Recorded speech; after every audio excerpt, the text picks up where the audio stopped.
इस साल यह व्रत 24 अक्टूबर को रखा जा रहा है। इस व्रत में अहोई माता की पूजा की जाती है।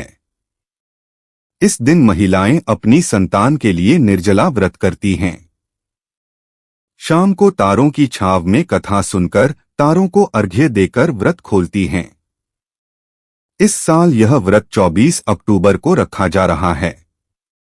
इस व्रत में अहोई माता की पूजा की जाती है। इस दिन महिलाएं अपनी संतान के लिए निर्जला व्रत करती हैं। शाम को तारों की छाव में कथा सुनकर तारों को अर्घ्य देकर व्रत खोलती हैं। कई जगह तारे निकलने के बाद अहोई माता की पूजा शुरू होती है।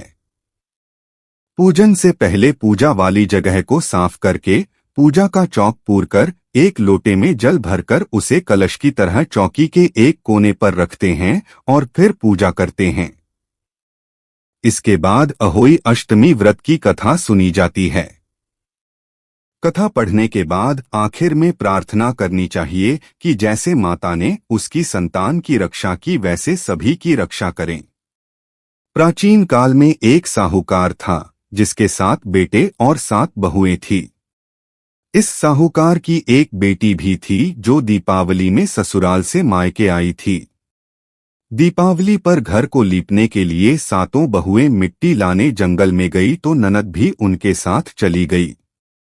दीपावली से पहले कार्तिक बदी अष्टमी को 7 बहुएं अपनी इकलौती नंद के साथ जंगल में मिट्टी लेने गई।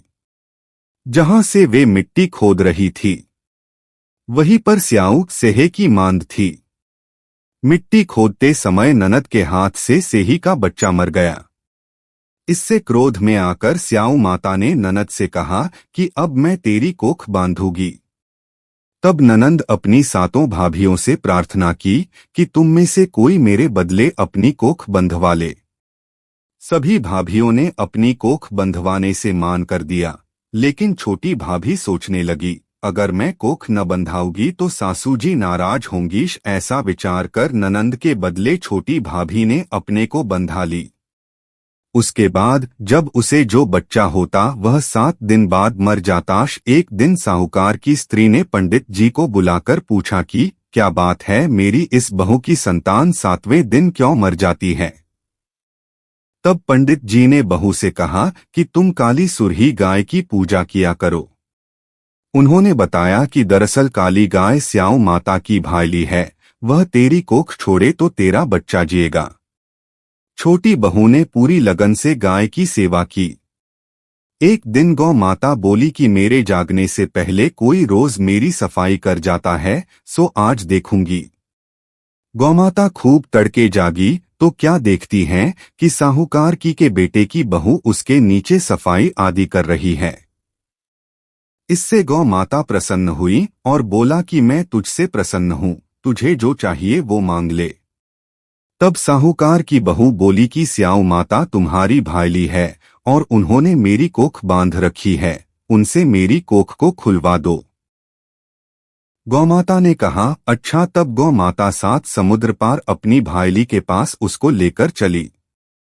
रास्ते में कड़ी धूप थी, इसलिए दोनों एक पेड़ के नीचे बैठ गई। इतने में वहां एक सांप दिखाई दिया। उसी पेड़ पर गरुड़ पंखनी के बच्चे थे। सांप गरुड़ पंखनी के बच्चों को मारने लगा। तब साहूकार की बहू ने सांप को मारकर ढाल के नीचे दबा दिया और बच्चों को बचा लिया। थोड़ी देर में गरुड़ पंखनी आई तो वहां खून पड़ा देखकर साहूकार की बहू को चोंच मारने लगी। तब साहूकारनी बोली कि मैंने तेरे बच्चे को मारा नहीं है, बल्कि सांप तेरे बच्चे को डसने आया था। मैंने तो तेरे बच्चों की रक्षा की है। इससे गरुड़ पंखनी प्रसन्न हुई और बोली कि मांग क्या मांगती है। वह बोली 7 समुद्र पार स्याऊ माता रहती है, मुझे तू उसके पास पहुंचा दे। तब गरुड़ पंखनी ने दोनों को अपनी पीठ पर बैठाकर स्याऊ माता के पास पहुंचा दिया। स्याऊ माता उन्हें देखकर बोली कि या बहन बहुत दिनों बाद आई। फिर कहने लगी कि बहन मेरे सिर में जूं पड़ गई है। तब सुरही के कहने पर साहूकार की बहू ने सिलाई से उसकी जुएं निकाल दी। इस पर स्याऊ माता प्रसन्न होकर बोली कि तेरे 7 बेटे और 7 बहुएं हो। साहूकारनी बोली कि मेरा तो एक भी बेटा नहीं, 7 कहाँ से होंगे। स्याऊ माता बोली, वचन दिया, वचन से फिरूं तो धोबी के कुंड पर कंकरी हों।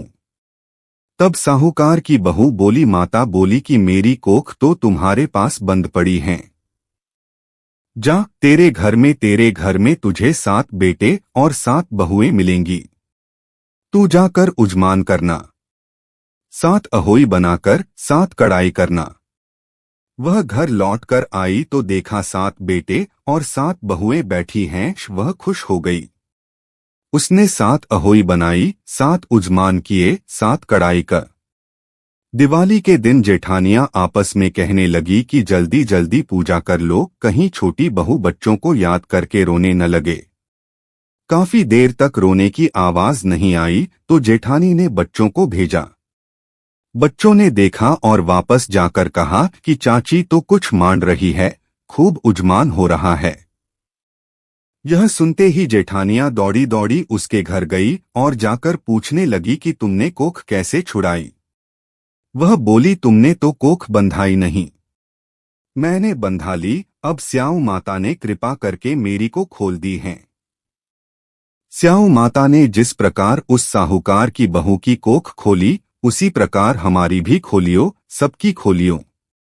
कहने वाले की तथा हुंकार भरने वाले तथा परिवार की कोख खोलिए।